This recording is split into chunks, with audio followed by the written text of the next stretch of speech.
बोलिए तो तब जब बोलिबे की बुद्धि होए, और ना तो मुख मौन गहि चुप होए रही। बोलिबे बोलिए तो तब जब बोलिबे की बुद्धि होए, ना तो मुख मौन गहि चुप होए रही है। जोरिए तो तब जब जोरिबे की रीत जाने, तुक छंद अर्थ अनूप जामे लही है। बताइए ये पंक्ति किसकी है? तो हम बात करते हैं सुंदरदास पे। देखो इससे पहले हम भक्ति काल पे कबीरदास पे बात हो चुकी है, और अब यहाँ से कुछ अन्य बात हैं तो उन पे बात करेंगे। इसके पहले वाले वीडियो आप जाके देखें। इससे पहले जो हम पढ़ा चुके हैं आपको, देखो इनके बारे में, गुरु नानक के बारे में पढ़ा चुके हैं, मलुक दास के बारे में पढ़ा चुके हैं, मलुक दास के बारे में पढ़ा चुके हैं भैया। और आपको किसके बारे में पढ़ाया है? इधर देखो, दादू दयाल बारे हो चुके हैं। ठीक है, तो ये सारे कवि हो चुके हैं। अब आज हम शुरू करते हैं किनके बारे में? सुंदरदास के बारे में। तो ये जो भी पंक्ति बोला था हमने, वो सुंदरदास ने कही है। वेरी इंपॉर्टेंट है कि बोलिए तो तब जब बोलिबे की बुद्धि होए, ना तो मुख मौन गहे चुप हो रही है।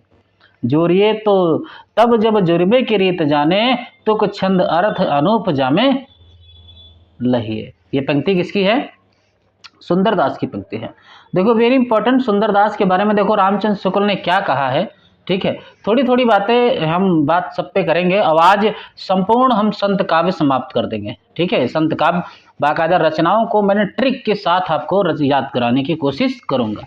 ठीक है, चलो एक आधी जो बन जाएंगी उन पे देखो, बाकी अच्छी ट्रिकें आपको आधुनिक काल में मिलेंगी। ठीक है, जो एक एक रचनाकार पे मैंने गाने सेट किए हैं, इधर के ज़्यादा नहीं बन पाती हैं। याद रखना रामचंद्र शुक्ल क्या कह रहे हैं इनके बारे में, कि निर्गुण पंथियों में ये ही एक ऐसे व्यक्ति हुए हैं जिन्हें समुचित शिक्षा मिली थी। ये वेरी इंपॉर्टेंट है, पूछा आता है संत कवियों में सबसे ज्यादा पढ़ा लिखा कौन था, और कौन था जो श्रृंगार का विरोधी था, श्रृंगार रस का?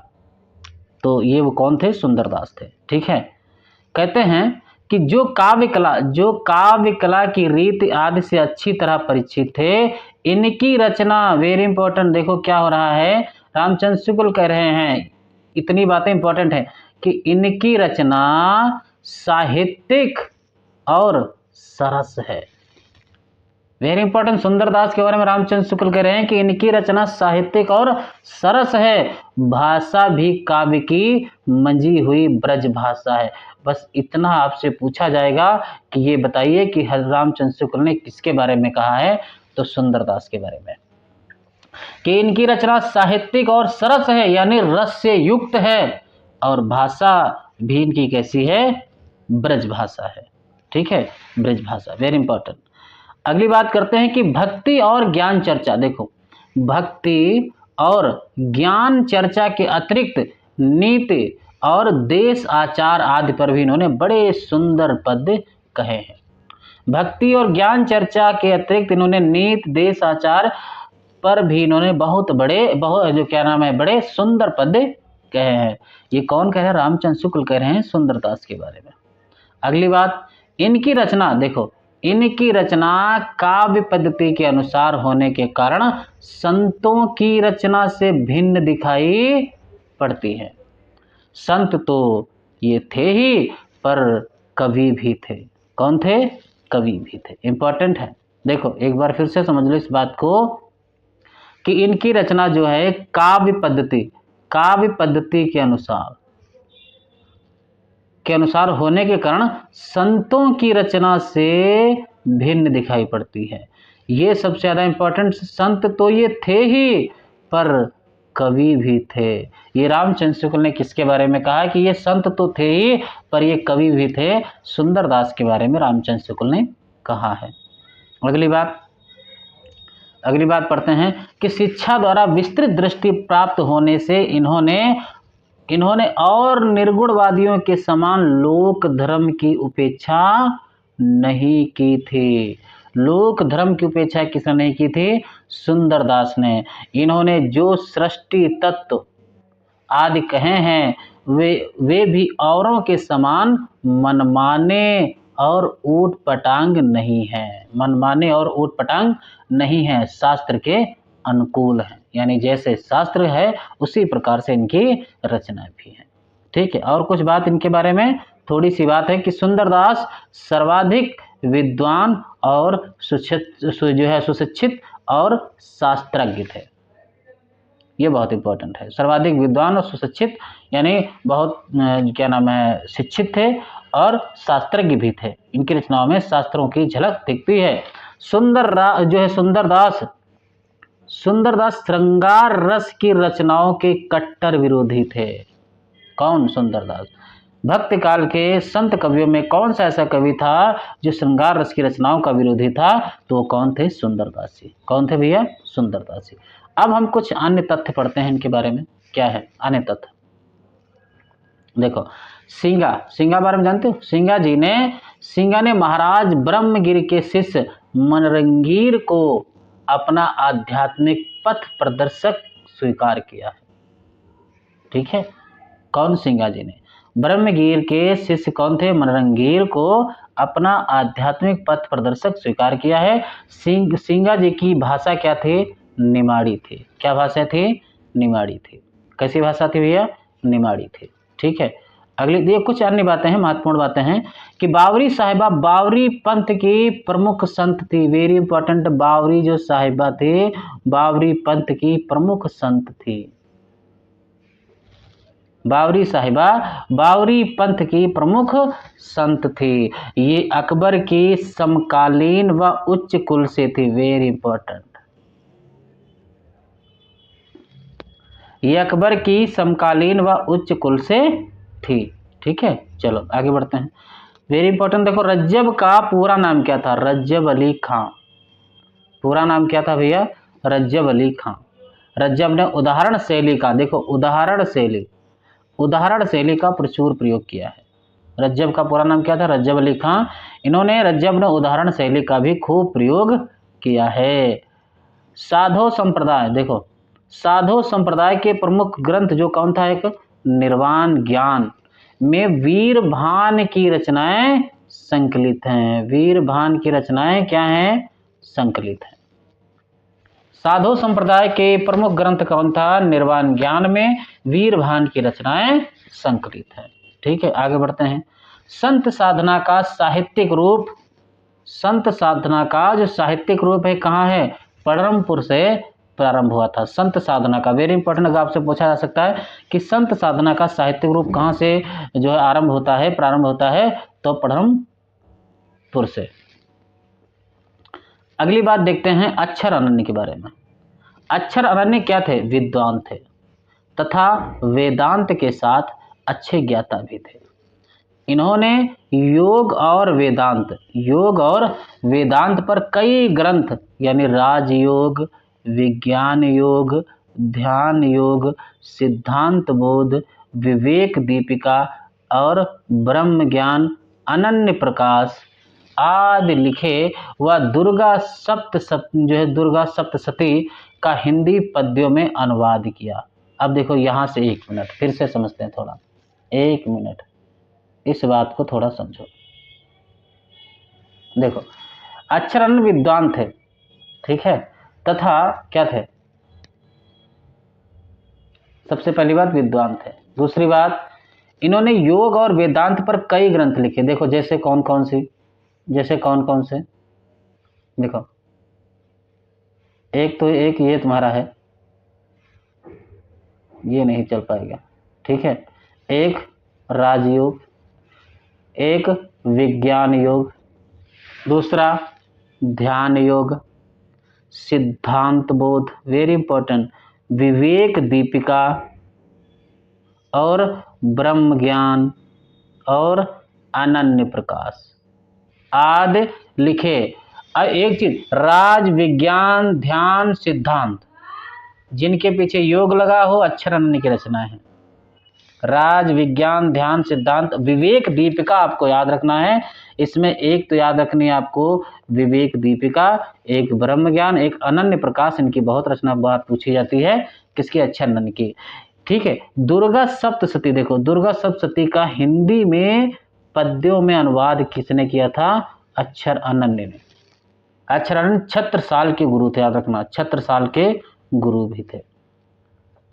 निपट निरंजन की दो प्रमुख रचनाएं मिलती हैं आपको, कौन कौन सी? एक तो मिलती है शांत सरसी, एक निरंजन संग्रह।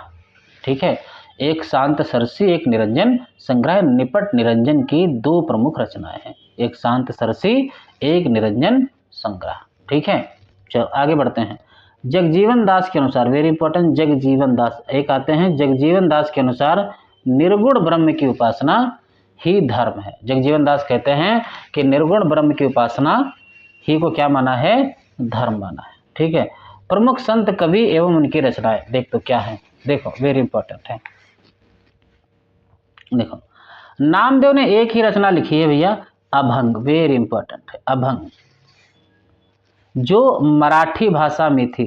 किस भाषा में थी? मराठी भाषा में। नामदेव पदावली का संपादन किसने किया था? भगीरथ मिश्र ने। किसने किया था? भगीरथ मिश्र ने। ठीक है, किसने किया था? भगीरथ मिश्र ने। अच्छा, जब आपको पता होना चाहिए कि जब शादी होती है तो नाम विचारे जाते हैं। ठीक है, और जो अगर कुंडली में नाम से योग नहीं बनता है तो वो क्या हो जाती है? शादी में क्या हो जाता है? अभंग हो जाता है। ठीक है, यानी बनती ही नहीं है। तो याद रखना, अभंग नाम से जुड़ा है। किससे जुड़ा है? नाम से अभंग। ठीक है, नाम से अभंग। नामदेव की रचना कौन सी है? अभंग है। किस भाषा में है? मराठी भाषा में है। इन नामदेव की पदावली का संपादन किसने किया था? किसने किया था भैया? भगीरथ मिश्र ने। ये इंपॉर्टेंट है, भगीरथ मिश्र ने इनकी पदावली का संपादन किया था नामदेव की। नामदेव की रचना अभंग नहीं भूलना है। चलो अगले आते हैं हरिदास निरंजनी। हरिदास निरंजनी की रचना देखो कौन कौन सी हैं। देखो ये इतनी रचना है, वेरी इंपॉर्टेंट है। देखो, एक है अष्टपदी जोग ग्रंथ, दूसरा ब्रह्म स्तुति, एक हंस प्रबोध ग्रंथ, एक निरपख मूल ग्रंथ। ठीक है, एक पूजा जोग ग्रंथ, एक समाधि जोग ग्रंथ, एक संग्राम जोग ग्रंथ। भाषा सरल व ब्रज भाषा थी। अब यहाँ से थोड़ा आपको कैसे याद करें। ठीक है, देखो आपको पता होना चाहिए कि हर रचना के पीछे ग्रंथ आ रहा है, ग्रंथ आ रहा है, ग्रंथ आ रहा है, ग्रंथ आ रहा है, ग्रंथ आ रहा है। ठीक है, तो रचना के पीछे ग्रंथ, बाकी हर रचना के पीछे ग्रंथ नहीं लिखा होता है। ठीक है, हरिदास निरंजनी ने सिर्फ अपनी रचना के पीछे ग्रंथ लगाया है। ठीक है, तो उसमें याद रखना अष्टपदी, आगे नाम एक है अष्टपदी, ब्रह्म स्तुति, हंस प्रबोध, निरपख, ठीक है, पूजा, समाधि, संग्राम। ठीक है, कौन? एक बार की बात है कि 8 पदों की मतलब 8 पदों वाले ब्रह्मा जी थे। 8 पदों यानी 8 पैरों वाले थे, नहीं बना रहा हूं। 8 पैरों वाले ब्रह्मा जी थे जो हंस की बहुत पूजा करते थे। यहां से आगे रखना, 8 पदों वाले ब्रह्मा जी, एक बार मैंने देखा कि हंस की वो पूजा कर रहे हैं। ठीक है, किसकी? हंस की पूजा कर रहे थे। ठीक है, ये इतनी रचना इंपॉर्टेंट है, इसीलिए मैंने आपके सामने। और क्या हुआ? हंस की पूजा कर रहे थे, किसी भाई बहेलिये ने आया और हंस को मार दिया। वो कोई और नहीं था, हरिदास जी थे। ठीक है, आए हंस को मार दिए। अब जब हरिदास ने हंस को मारा तो अब क्या करते? उनकी समाधि उनको बनानी पड़ी। जब समाधि बना के फिट हुए तब कहा कि अब हरिदास जी हमारा तुम्हारा अब संग्राम होगा। क्या होगा? संग्राम होगा, महायुद्ध होगा। तो याद रखना, आपसे पूछा जाए कि एक बार की बात है कि हरिदास जो है क्या नाम है, 8 पदों वाले कौन? 8 पदों वाले, 8 पैरों वाले ब्रह्मा जी हंस की पूजा कर रहे थे और हरिदास जी आए। कौन? हरिदास जी। हरिदास जी आए, उनको मार दिया। जब मार दिया तो उनके बीच में काफी संग्राम भी हुआ, युद्ध छिड़ा, फिर जाके उनकी क्या हुई? समाधि बनी। किसकी? हंस की। तो बस अष्टपदी जोग ग्रंथ, ब्रह्म स्तुति, हंस प्रबोध, पूजा जोग ग्रंथ, समाधि जोग और संग्राम जोग। ठीक है, बस याद रखना। किस भाषा में भैया? सरल भाषा, ब्रज भाषा में। किस भाषा में है? सरल ब्रज भाषा में है। चलो आगे बढ़ते हैं। अगर इनकी देखो सबसे इंपॉर्टेंट रचना सिंगा जी, इनके तो भूलना ही नहीं है। ठीक है, इनकी रचनाओं में आपको सिंगा जी जरूर मिलेगा। ठीक है, इनकी रचनाओं में सिंगा जी जरूर मिलेगा। देखो एक बार पढ़ लेते हैं, देखो कौन। एक तो है दृढ़ उपदेश, सिंगा जी का दृढ़ उपदेश, सिंगा जी का आत्मबोध, सिंगा जी का दोष बोध, सिंगा जी का नरद, सिंगा जी का शब्द, सिंगा जी का शब्द, सिंगा जी की वाणी, सिंगा जी की वाणी वाली, सिंगा जी का सातवार, सिंगा जी की 15 तिथि, सिंगा जी की 12 सिंगा जी की कौन, सिंगा जी के भजन। इनको और कुछ नहीं, बस इनकी भाषा याद रखना, किस भाषा में लिखा है इन्होंने, निमाड़ी भाषा में। बाकी आगे सिंगा जी लिखा होगा, लगा देना सिंगा, ठीक है। बस चल आगे बढ़ते हैं। Dadu Dayal very important, very very important Dadu Dayal. इनकी रचना आपको याद करनी है, किसी प्रकार से भी आप जो है उनको याद करो। अच्छा आपको पता होना चाहिए, दादू से आपको याद नहीं आता दादाजी, ठीक है। और कोई दादाजी कैसे बनता है, हर किसी दादा के बारे में जानते होंगे, हर किसी के दादाजी होते हैं। सबसे पहली बात तो हर किसी के दादाजी होते हैं, एक तो ये बन गई ट्रिक, हर किसी के दादाजी होते हैं, ऐसा कोई व्यक्ति नहीं जिसके दादाजी ना हो। तो हर किसी के दादाजी, तो हरेड़ बनी किसकी हो गई, दादू जी की। दूसरी बात अंगवधू, अंगवधू या काया बोली। अब आपको पता है कि दादाजी मतलब बूढ़े होंगे, ठीक है, क्या होंगे, बूढ़े होंगे। तो दादाजी बूढ़े होंगे तो उनका एक मतलब उनके लड़के की शादी भी तो हुई होगी, तभी तो पोता हुआ है। तो याद रखना दादाजी की क्या हुई, बहू भी हुई। बंधु ऐसे थोड़ा बहू से बना लो, ठीक है, क्या हो गई, बहू भी हो गई, बंधु भी हो गई, बहू हो गई, ठीक है। दूसरी बात दादाजी की क्या होगी, काया, काया मतलब क्या है, शरीर, शरीर मतलब क्या है, बूढ़ा हो गया होगा, तभी तो वो दादाजी बने। तो याद रखना दादू दयाल की रचना, हर एक दादाजी, हर एक के दादाजी होते हैं, उनकी बहू होती है और उनका बूढ़ा शरीर, तभी जाके वो दादाजी बने हैं। तो हरेड़ बानी, अंगवधू और अंगवधू है, ठीक है, वहाँ बंधु गलत है, ठीक है, वधू है, अंगवधू होगा। रुको एक मिनट में चेक कर लेता हूँ जरा।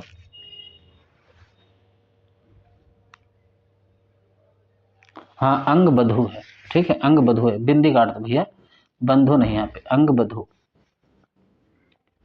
हिंदी साहित्य का दूसरा इतिहास बच्चन सिंह से मैंने बताया आपको, ठीक है, उसी से बनाता हूँ। तो याद रखना अंग बधू, ठीक है। तो बधू कहने का वधू, वधू होता है, ठीक है, बहुरिया को कहा जाता है। तो हरड़े बानु इंपॉर्टेंट है, इसीलिए मैंने आपके लिए बताया, हरड़े बानी, अंग बधू, काया बोली। अब भाषा इनकी कैसी थी, राजस्थानी खड़ी बोली मिश्रित ब्रज भाषा थी। तो दादू के दयाल की रचना हरड़े बानी, काया बोली और कौन से, अंग बधू। वेरी इंपॉर्टेंट एक बात कि दादू दयाल, दादू ग्रंथावली, देखो दादू ग्रंथावली का संपादन किसने किया था, परशुराम चतुर्वेदी ने, परशुराम चतुर्वेदी ने किया था। परशुराम किसने किया था, परशुराम चतुर्वेदी ने दादू ग्रंथावली का संपादन किसने किया था, परशुराम चतुर्वेदी ने। नाम पदावली का रचना, नामदेव पदावली का संपादन किसने किया था, भगीरथ मिश्र ने। दादू ग्रंथावली का संपादन किसने किया है, परशुराम चतुर्वेदी ने। परशुराम चतुर्वेदी, परशुराम चतुर्वेदी, परशुराम चतुर्वेदी, परशुराम चतुर्वेदी ने दादू ग्रंथावली का संपादन किया था, ठीक है। चलो अब लाइट चली गई है, कोई बात नहीं। आज लाइट क्यों गई भाई, 1 मिनट काटना नहीं,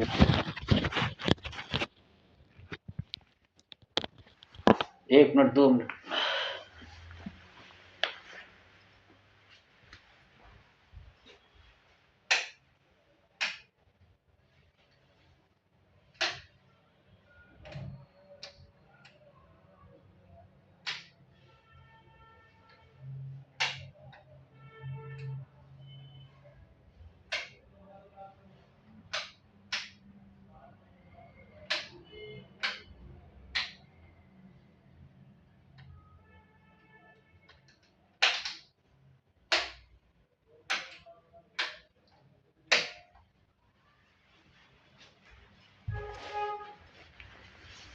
चलो पता नहीं, लाइट चली गई है, ठीक, फिर भी दिख रहा होगा थोड़ा थोड़ा, चलो कोई बात नहीं। चलो आगे बढ़ते हैं। देखो तो ये थी दादू ग्रंथावली का संपादन किसने किया था भैया, परशुराम चतुर्वेदी ने। किसने किया था? परशुराम चतुर्वेदी ने किया था। चलो आगे बढ़ते हैं। देखो मलूक दास, वेरी इंपॉर्टेंट, मलूक दास की रचनाओं के बारे में आप समझें। मलूक दास के बारे में मैं अपना वीडियो बंद कर देता हूँ, अब ठीक है। देखो लाइट चली गई है तो इसीलिए बंद कर दिया। मलूक दास की रचना, देखो मलूक दास की रचना कौन कौन सी हैं? देखो इंपॉर्टेंट है, वेरी इंपॉर्टेंट रचना। एक तो इनकी रचना है रतन खान, दूसरी कौन सी है? ज्ञान बोध, ज्ञान परोक्ष, जो अवधी भाषा में है। इंपॉर्टेंट, यही तो इंपॉर्टेंट है। देखो रतन खान, ज्ञान बोध, ज्ञान परोक्ष किस भाषा में? अवधी भाषा में। भक्त वच्छावली, भक्ति विवेक, बारह खड़ी, राम अवतार लीला, ब्रज लीला, ध्रुव चरित, सुख सागर और शब्द, ये ब्रज भाषा में है। ये किस भाषा में है? ब्रज भाषा में है। ठीक है, देखो यहां से इंपॉर्टेंट है। इनकी सबसे ज्यादा इंपॉर्टेंट रचना एक रतन खान है, जो नहीं भूलना है आपको। मलूक दास की रचना है। किसकी? मलूक दास की है। अच्छा, आपको पता होना चाहिए जिसका लुक सबसे अच्छा होता है, लुक तो जानते होंगे, लुक सबसे अच्छा होता है, लगता है उसको रत्नों की खान मिल गई है। क्या मिल गई है? रत्नों की एक खान मिल गई। जिसका लुक सबसे अच्छा होगा उस अपने अंदर उसको महसूस होता है कि तो मुझे तो रत्नों की खान मिल गई क्योंकि मेरा लुक सबसे अच्छा है। ठीक है, तो रतन खान किसकी रचना हो गई? मलूक दास की। ज्ञान बोध, और जब आपको पता है कि अगर लुक अच्छा है तो कहीं ना कहीं उसके अंदर ज्ञान भी तो होगा, थोड़ा बहुत तो ज्ञान होना ही चाहिए। ठीक है, तो ज्ञान भी होगा, ज्ञान का बोध भी होगा। तो याद रखना, रतन खान ज्ञान बोध इंपॉर्टेंट रचना है, मलूक दास की रचना। रतन खान, ज्ञान बोध, मलूक दास की रचना नहीं भूलना है। चलो आगे बढ़ते हैं। ज्ञान प्रोच, बाकी तीनों भाषाएं, तीनों रचना किसमें है? अवधी भाषा में। बाकी आपको सिर्फ याद रखनी है ऐसे, इसमें एक रचना और आपको याद रखनी है, ध्रुव चरित।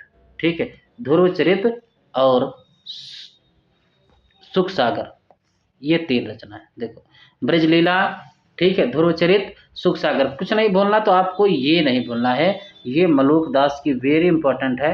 मलूक दास की रचना तीन रचना, ध्रुव चरित और रतन खान और ज्ञान बोध। ध्रुव चरित कौन?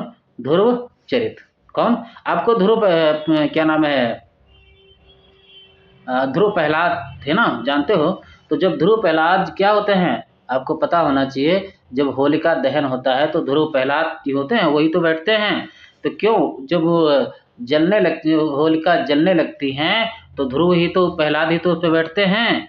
ठीक है, और फिर जब आते हैं विष्णु जी उनको बचाने तो बचा लेते हैं। इसीलिए क्यों? क्योंकि उस आग ने भी उनके लुक को नहीं बिगाड़ पाई है। ठीक है, तो याद रखना, ध्रुव चरित किसकी रचना है भैया? मलूक दास की, बिल्कुल नहीं भूलना। इसीलिए मैंने आपके सामने ये बात रखी है, इससे थोड़ा बहुत जोड़ने की कोशिश की है। एक सुख सागर, ब्रज लीला, ठीक है, ये किसकी रचना है? किसकी रचना है?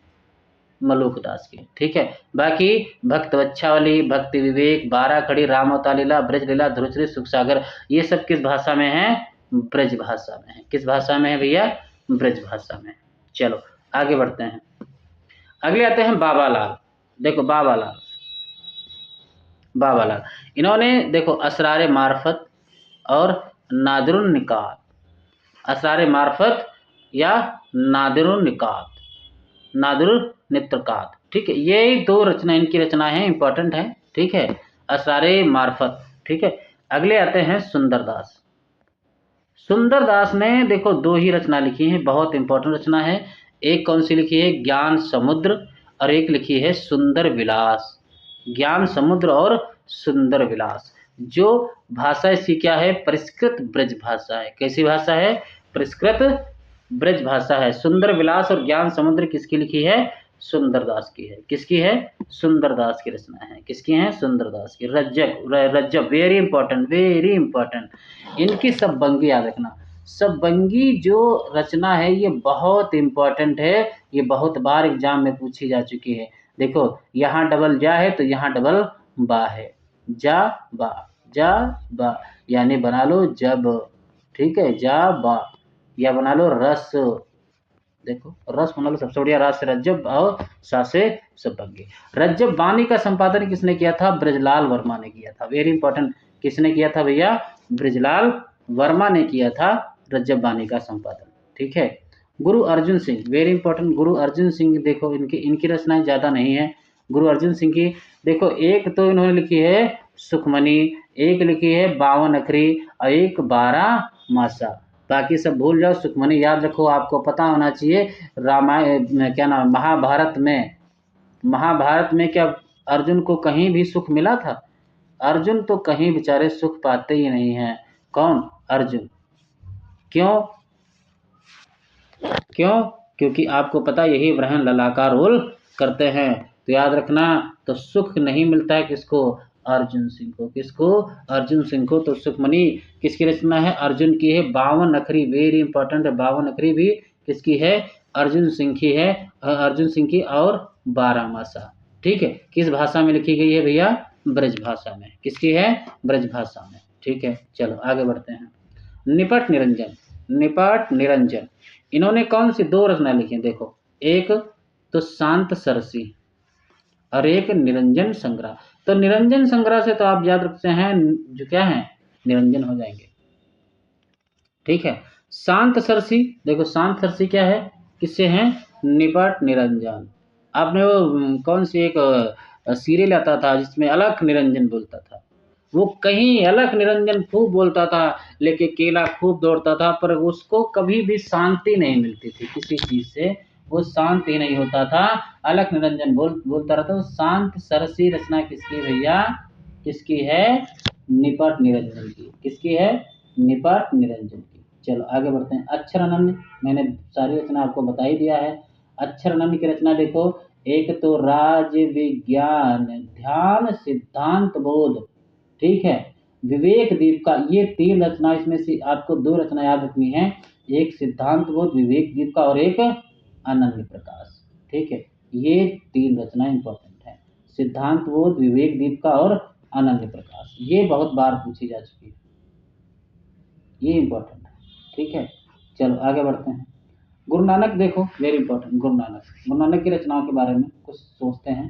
देखो, इनकी एक जपजी रचना है, जपजी ये बहुत बार पूछी जाती है रचना इनकी, इसीलिए मैंने आपके सामने रखी हैं कि जपजी जो रचना है भैया, जपजी, इसमें नानक का दर्शन का सार तत्व है। जपजी रचना देखो, जपजी जो रचना है उसमें नानक का सार तत्व है, नानक का सार तत्व है जपजी में। नसीहत नामा, देखो नसीहत नामा में कैसी रचना है ये खड़ी बोली में लिखी गई नसीहत नामा। और एक इनकी रचना है कौन? आशा दीवार रहिरास सोहिला। ये इनकी सारी रचना गुरु नानक की इंपॉर्टेंट है, जपजी, नसीहत नामा, आशा दीवार, रहिरास और सोहिला। एक बार फिर से देखो, सुनो, एक कौन सी हो गई? जपजी, नसीहत ना। आपको पता होना चाहिए गुरु नानक को भी अगर कोई नसीहत देने लगे तो उनको कितना गुस्सा आएगा। भाई वो गुरु हैं सबके, गुरु नानक जी, और उनको आप नसीहत दे रहे हो कि ऐसे रचना लिखो, भाई गलत बात है, ठीक है। या फिर यहाँ से नहीं याद होता तो आपको याद करना है, सबके तो कोई ना कोई नाना तो होते ही सबके यहाँ, ठीक है। नाना को आप कभी नसीहत दे सकते हो कि नाना आप जो काम कर रहे हो ऐसे ना ऐसे करो। नाना करेंगे अच्छा, नानक आगे ननिहाल में रहता है, ठीक है। तो भैया नसीहत आप नाना को तो बिल्कुल नहीं दे सकते, ठीक है। अब आपको पता होना चाहिए, आगे बढ़ते हैं। आशा दीवार रहिरास और सोहिला, ठीक है, सोहिला याद रखना। गुरु नानक नसीहत नामा में क्या है, इनकी खड़ी बोली का रूप मिलता है। किसमें? नसीहत नामा। जपजी में क्या है भैया? नानक का दर्शन है। चलो आगे बढ़ते हैं। नानकवाड़ी का संपादक किसने किया था? वेरी इंपॉर्टेंट, नानकवाड़ी का संपादन किसने किया था भैया? जयराम मिश्र ने किया था। किसने किया था भैया? जयराम मिश्र ने किया था। नानकवाड़ी का संपादन किसने किया था भैया? जयराम मिश्र ने। किसने किया था? जयराम मिश्र ने। चलो, तुलसी साहब हाथ रस वाले, वेरी इंपॉर्टेंट, तुलसी साहब हाथ रस वाले, तुलसी साहब हाथ रस वाले, इनकी रचना देखो क्या है, ये सब है। एक तो हो गई शब्दावली, एक कौन सी हो गई भैया? शब्दावली। एक कौन हो गई? रत्न सागर। एक कौन हो गई? घट रामायण। तो शब्दावली, रत्न सागर, घट रामायण, शब्दावली, रत्न सागर, घट रामायण, ठीक है। समझ में आई बात? तुलसी साहब हाथ रस वाले, शब्दावली, रत्न सागर, घट रामायण। चलो आगे बढ़ते हैं। चरणदास, अगले संत वाले रचनाकार हैं।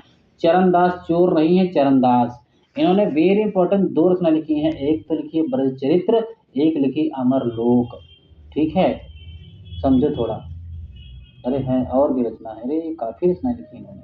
ठीक है, देखो कौन कौन सी रचना इनकी, एक तो हो गई ब्रजचरित्र, एक हो गई अमरलोक, एक हो गई अखंड धाम, और एक हो गई कौन सी रचना, आप लोग पता होना चाहिए कौन, ज्ञान सूर्योदय और भक्ति पदार्थ और चरणदास की वाणी। ये आपको याद नहीं रखना है, चरणदास की वाणी वो तो याद ही हो जाएगी, पर इसमें से 2-3 रचनाएं मुझे जो अच्छी लग रही हैं वो समझ लो कौन सी। एक तो हो गई ब्रजचरित्र, बिल्कुल नहीं भूलना है। ठीक है, और आपको पता होना चाहिए ब्रज किसका क्षेत्र था, कान्हा का, और उसमें ठीक है, उसमें सोचो कोई चोर आ जाए, चोर से चरण याद रखना, चोर आ जाए संभव नहीं था। ठीक है, तो ब्रजचरित्र, अमरलोक, अखंड धाम, ज्ञान सूर्योदय, भक्ति पदार्थ और चरणदास की वाणी, ये किसकी रचना है, चरणदास की रचना है। दरिया साहब आते हैं, वेरी इंपॉर्टेंट, ये सब अन्य हैं, थोड़ा इनके नाम जाने रहोगे तो कोई दिक्कत नहीं रहेगी, बाकी पूछे पूछे बहुत तो कम जाते हैं। एक तो इनकी दरिया सागर, वेरी इंपॉर्टेंट, ज्ञान दीपक। ठीक है, दरिया सागर ज्ञान दीपक किसकी है, दरिया साहब की। तो दरिया से तो दरिया याद ही कर लोगे, बचे कौन, ज्ञान दीपक। आपको पता होना चाहिए ज्ञान का क्या होता है, दरिया होता है। आपको पता होना चाहिए ज्ञान का क्या होता है भैया, दरिया होता है। ज्ञान का क्या होता है भैया, दरिया होता है। ठीक है, तो दरिया साहब, दरिया सागर और ज्ञान दीपक किसकी है, दरिया साहब की। ठीक है, अगले आते हैं पलटू साहब, पलटू यानी पलटदास। ठीक है, पलटदास बताइए, अगर कोई यूजीसी नेट का रचना का क्या नाम है, पात्र जो पढ़ रहा हो, बताइए पलटू यानी पलटन साहब। ठीक है, यानी पलटन, हाँ पलटन थे नहीं, पलटन साहब किस कहानी के एक पात्र हैं। तो पलटू साहब की वाणी, और एक कौन, नाम महिमा, गुरु महिमा, ज्ञान भक्ति परक साखी और पद। ठीक है, ये किसके हैं, पलटू साहब की हैं। चलो अगले देखते आते हैं दूलन दास। ये सब नए नए हैं, नए नहीं मतलब हैं पुराने, पर इनका नाम बहुत एक ही बार जिक्र हुआ है, तो पर इनको एक बार आपके सामने आना जरूरी है। दूलन दास की वाणी, वेरी इंपॉर्टेंट, दूलन दास की वाणी, ईश्वर महिमा, ज्ञान, वैराग्य एवं भक्ति परक काव्य रचना। दूलन दास की वाणी, ईश्वर महिमा, ज्ञान, वैराग्य एवं भक्ति परक काव्य रचना किसने लिखी है, दूलन दास ने लिखी है। किसने लिखी है, दूलन दास ने। ठीक है, सहजो भाई, इनका एक बार ये पूछा जा चुका है कि निम्न में से कौन संत साधिका नहीं है, तो उसमें क्या नाम थी, कौन है, तो उसमें सहजोबाई थी। याद रखना, सहजोबाई एक बार पूछी जा चुकी है, तो इनकी रचना क्यों ना पूछी जाए। सहजोबाई सहज प्रकाश लिख सकती हैं, उसमें क्या है, गुरु महिमा है, प्रेम है, वैराग्य है, भक्ति परक है, उपदेशात्मक काव्य। इनकी एक ही रचना है, सहज प्रकाश। कौन सी, सहज प्रकाश, इससे आप याद कर लोगे सहजोबाई से सहज प्रकाश। ठीक है, चलो दयाबाई, ये भी इंपॉर्टेंट है। दयाबाई तो दयाबोध ही लिखेंगी, सबके सब पे दया करती हैं।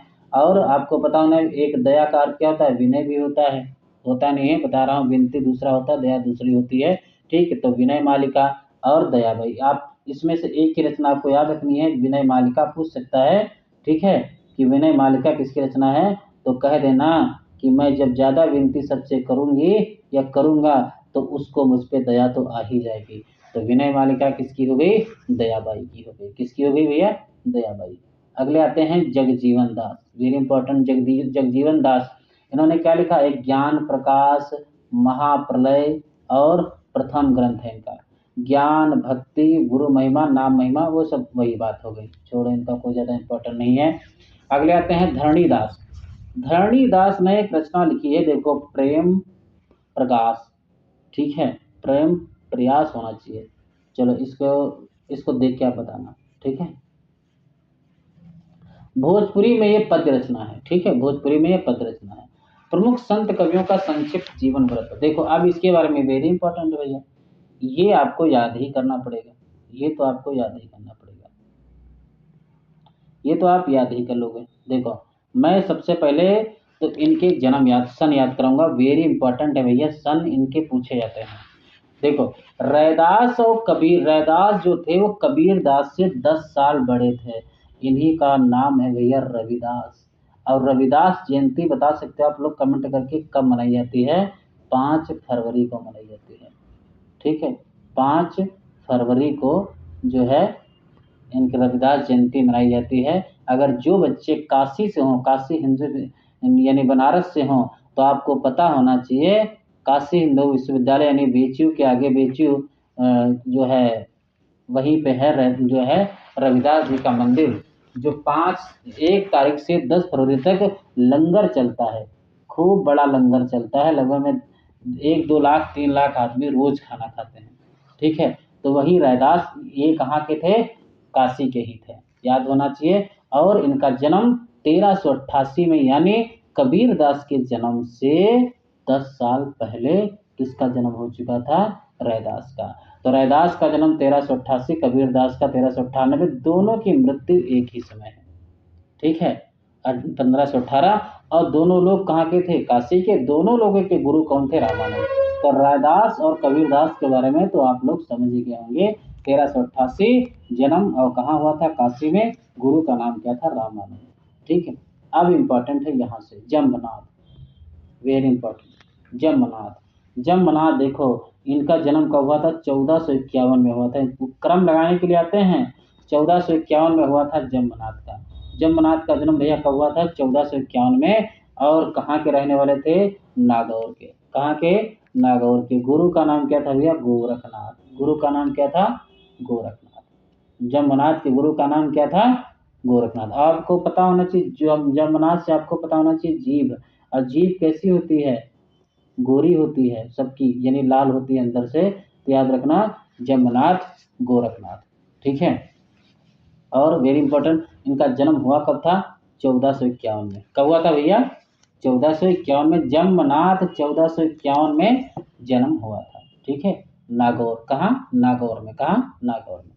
अच्छा, गुरु नानक के बारे में तो सब लोग जानते होंगे, मुझे मालूम था। गुरु नानक का जन्म 1469, बिल्कुल भूल ही नहीं सकते आप लोग। 1469 में हुआ था, 1538 में मृत्यु हुई थी। और हुआ कहाँ था इनका जन्म? ननकाना। ये बहुत बार पूछा था, गुरु नानक का जन्म कहाँ हुआ था? ननकाना में। गुरु नानक का जन्म का समय क्या है? 1469। ठीक है, चलो आगे बढ़ते हैं। लालदास, देखो लालदास वेरी इंपॉर्टेंट।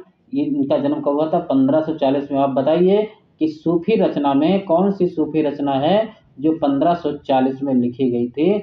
आप लोग कमेंट करके बताएं, कुछ तो कम से कम बताया करो। तो लालदास यानी इनका जन्म कब हुआ था? 1540 में। ठीक, कब हुआ था भैया? 1540 में हुआ था। और ये कहाँ के रहने वाले थे? अलवर के। कहाँ के? अलवर के। और ये इनके गुरु का नाम क्या था? गदन चिश्ती। लालदास इनका जन्म कब हुआ? 1540। ठीक है, कहाँ के रहने वाले थे? अलवर, दूसरा जगह है एक गदन चिश्ती। ठीक है, दादू दयाल वेरी इंपॉर्टेंट। दादू दयाल की रचना। दादू दयाल का जन्म कब हुआ था भैया? 1544 में हुआ था। कब हुआ था? 1544 में। कब? 1544 में। कहाँ हुआ था? अहमदाबाद। कहाँ के थे? अहमदाबाद के। इनके गुरु कौन थे? वृद्ध भगवान थे। कौन थे? वृद्ध भगवान। दादू दयाल वेरी इंपॉर्टेंट, 1544 आपको नहीं भूलना है। दादू दयाल 1544। ठीक है, चलो आगे बढ़ते हैं। मलूक दास वेरी इंपॉर्टेंट। मलूक दास देखो, मलूक दास का जन्म कब हुआ है? 1574 में। 1682 मृत्यु। कड़ा प्रयागराज। गुरु कौन थे इनके?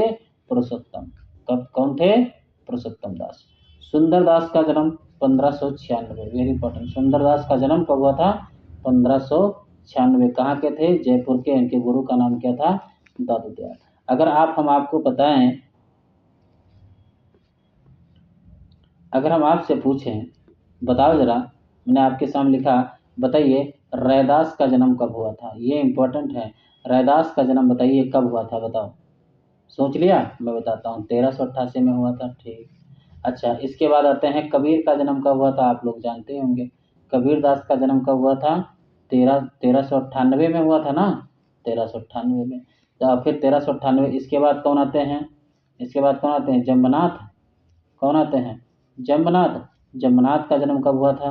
बताइए भैया। 1451 में। कब? 1451 में।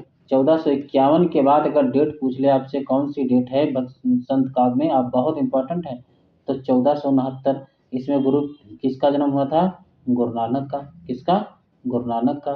ठीक है, इसके बाद 1469 के बाद कौन सा? समय आता है 1469 के बाद कौन सा आता है समय? 1540। 1540 में किसका जन्म हुआ था? बताओ भैया, 1540 में किसका हुआ था? किसका हुआ था? दादू दयाल का? दादू दयाल नहीं, लाल दास का। चलो हाँ, 1540 में। एक मिनट, हाँ बस देखो, तो 1540 में, देखो 1540 में किसका हुआ था भैया? लाल दास का ना, वेरी इंपॉर्टेंट। और 1544 में किसका हुआ था? मलूक, किसका हुआ था? मलूक दास का। 1544 में दादू दयाल का। ठीक है, ठीक है। देखो, दादू दयाल का कब हुआ था? 1544 में। कब हुआ था? 1544 में।